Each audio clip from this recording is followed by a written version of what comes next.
What's up, everybody? It's Wednesday, January 19th. I left Kyle in Maryland. I'm back in the studio in Syracuse, and Kyle's stranded somewhere. He's not stranded, but we have a lot to talk about this morning. So let's get into it. Get that Wednesday bounce. Everywhere I go, the people really want to know who I is and who I be. They stop and stare with me. Oh, yeah.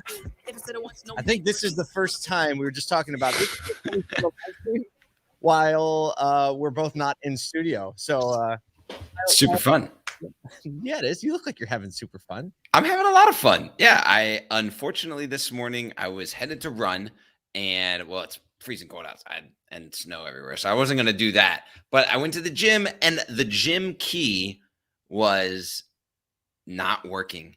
Not just that, but nobody in the place could actually get in the gym. Like they were like, we got to call maintenance because it's locked on electrical. I was like, is this? This is some weird thing, but had a good breakfast. It was good instead of headed to the gym. So I don't know how that works out in the whole, eat versus exercise thing, but it works. There's nothing like that great hotel air to make you feel fresh and vibrant in the morning. Yes. Aside from Kyle, I flew home yesterday, late last night. So I slept in my own bed and I feel great. Speaking of flying,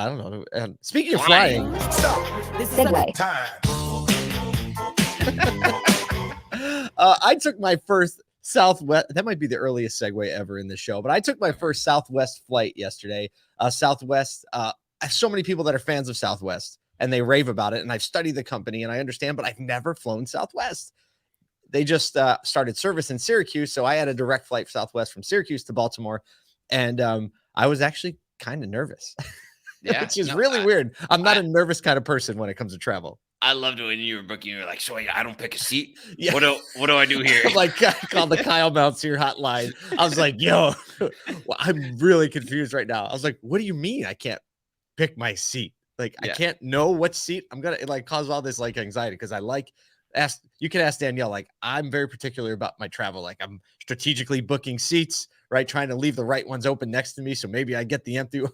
Right. And then all of a sudden it's like, oh, you get in line. If you're not familiar, which probably most of you are, you get grouped. Kyle, you explain it because I'm just experiencing it. Well, yeah, you get grouped based on the time that you check in. So, if you flying from Nashville, it's basically for me, if I don't go early bird, then and there's this joke in Southwest that C is for center, right? So C is for center.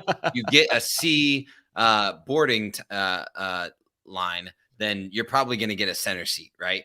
And so you do the early bird, which gets you in the A group. So they board in 30 person sections, A 1 through 30, 31 through 60, and that goes all the way through C60. And so for you, flying from Syracuse, you're like, oh, we got 60, 100 people. Everybody's going to get a nice fancy seat. But I didn't feel like that. I was like check-in time. It's like 3, 2, 1. like I'm gonna die if I don't get A11. Okay. You're like, yeah. So either way, I was like, you can't even get that low. I made it. I made a post on LinkedIn about it, and everyone, including a Southwest pilot, chimed in the thread, giving me tips and tricks on how to navigate Southwest. But really overwhelming, they were like, the experience is actually really good because people have personality and it's very human. I will say, best coffee I've ever had on an airplane, hands down. Wow. And definitely some really fun flight attendants, the way they give the announcements and talk about the safety. The one that I remember is she's like, well, and if in the event that the masks fall down, secure your mask first before you secure it over your child or someone else acting like one. She said, that one's going around. It's a zinger. Yeah, it was a good one. Yeah, but it just reminded me of how customer experience is so much broader, right? There are always positive and negatives to doing something. And Southwest initially started that boarding mentality because they're like, if we go this way, everyone kind of self-selects their place in line. Like they all line up the right way. Boarding is very fast. No one's waiting. We can board the plane faster. We can turn the planes faster. We can offer cheaper flights. Yes. Right. That's part of the efficiency of it. And so, yeah, it was my first flight on Southwest. I enjoyed it. I'll do it again. I will say they're the only 2 flights I've had that have been delayed in the last 6 months. Oh no. You got delayed last night too? I did. So they were waiting for one flight attendant. They're like, well, they're about to land. And then she had a haul from A to C terminal. So watching her roll in hot, and just in the plane. Yeah. She got the No, that's good. I'm so glad you got to experience it because I do love it. It's even just like walking on the plane yesterday, it was different the way that the person, is checking your ticket in. yeah. The way that she even engaged with every single guest was different than like, your typical flight where it's like, thank you, thank Yeah. you, No, thank you, you're totally right. you know? I totally right. I noticed that from the beginning to the end on everybody and their mentality, just a little bit lighter, a little bit more personal. I was feeling the love. I was Yeah, feeling the love. I love it. Got a few things to talk about. A couple big news stories from yesterday. I don't know that this is a huge news story, but little EV news.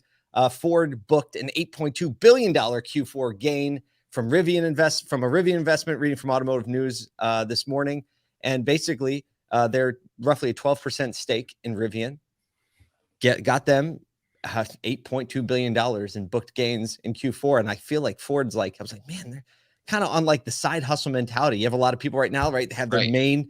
main career or business or trajectory. And then they're like paying attention to this new innovation on the side. And they're like, hey, we're making some money off of that and getting some technology. And it's Yeah. interesting because they're obviously investing that back into their own EV ambitions Right. and doing it well. Well, yeah, and Ford and Rivian basically they have decided to part ways from like a build partnership, right? Yep. And so to still be hanging on to that kind of side hustle and making an investment in something that well it hit initially, obviously, and there's been some downturn in the stock price, but Ford capitalizing on that, and it's kind of nice to see OEMs kind of capitalizing on the EV market, not just in building their own, but also, just the stock prices of other EVs. So what it signals to me is that the community at the OEM level is actually a lot broader, and that it's not as much of a fight as maybe we perceive it in the retail side of the business, right? That they're all there's a lot more collaboration at the top there. So yeah. Think about it right now. The collaboration, you think an environment where it's such kind of a quote unquote arms race for EV, and a lot of people are in the roughly same confused spot, right? Right. And so it's actually a little safer if you're collaborating with the other OEMs because you're like, maybe I can win, but maybe you're going to win. But if we work together, at least we're going to remain in the spot where we are, where we're like a little bit closer, but we all feel a little bit safer. So that's probably bringing the collaboration together quite a bit more, which is super cool. Speaking of collaboration, Stop. Segue. Time. Okay, it takes a lot of people. What? First of all, that was just a great segue. he goes, let me grab a word. Whoop. There we go. That's how we roll. We're up 2. I wish we need a segue counter on the screen. It takes a lot of people working together to make a dealership work.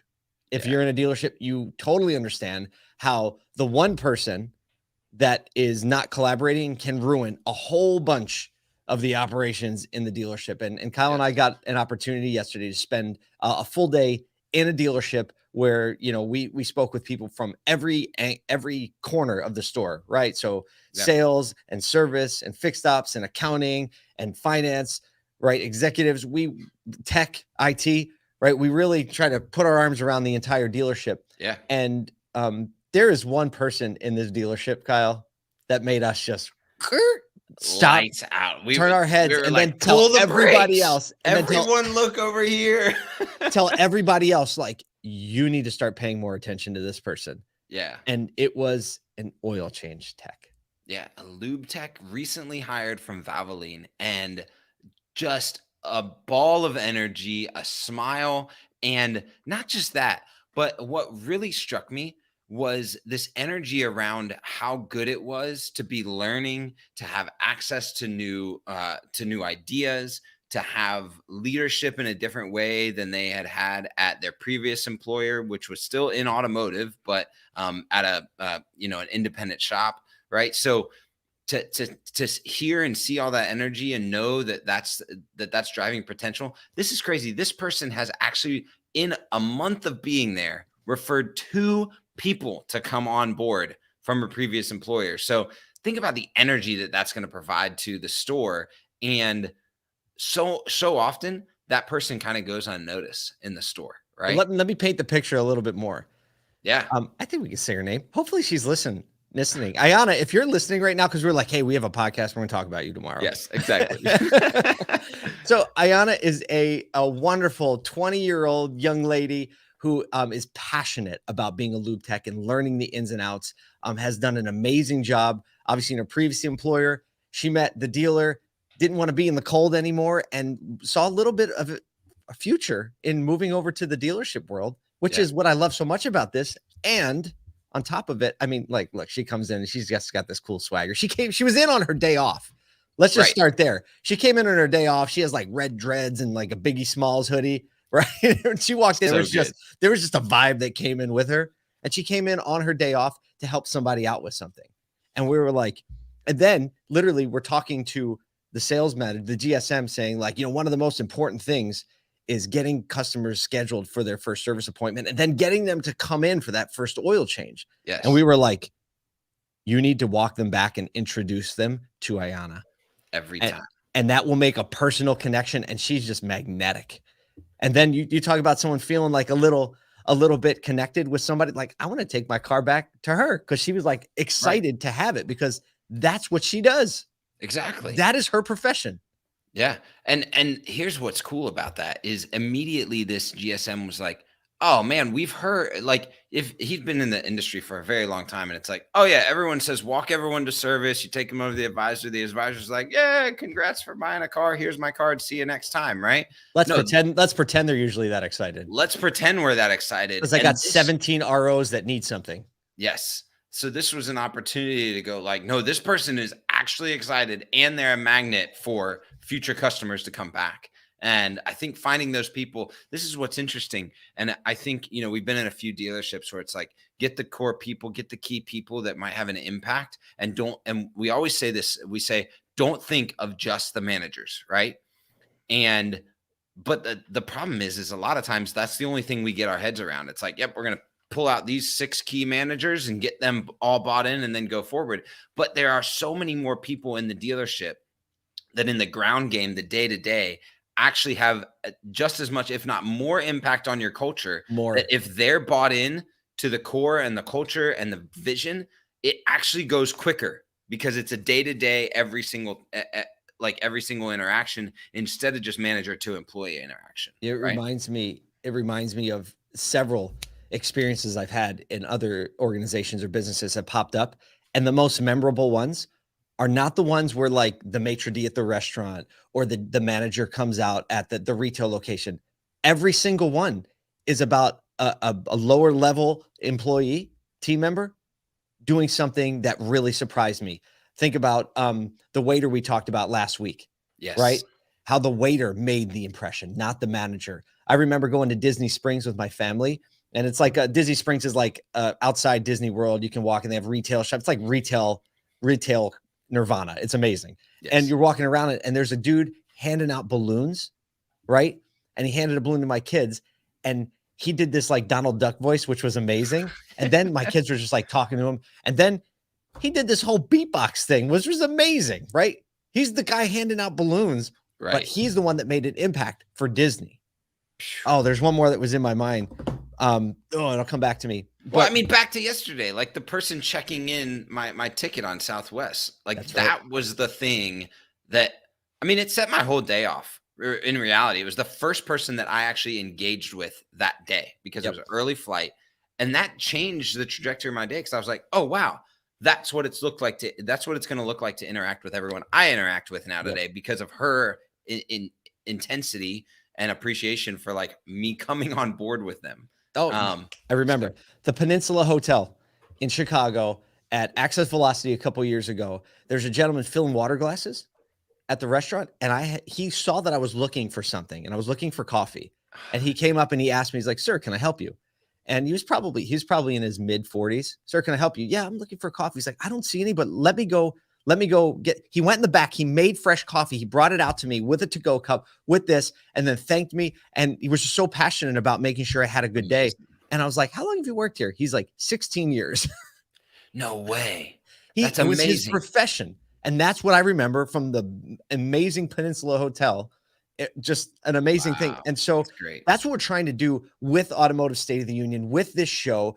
We're trying to draw a huge circle around everyone in the dealership. We're not just trying to reach the executives and the GMs and the people that everyone usually tries, because we know in order to truly change this industry, we need to include everybody.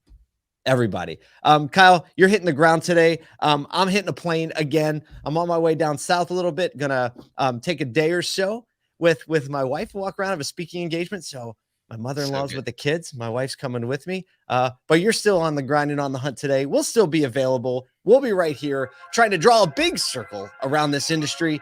Listen, think of one amazing thing you can do, or encourage one of your people to do an amazing thing. Let's make this industry better and move forward today. Do what you can do. Let's go.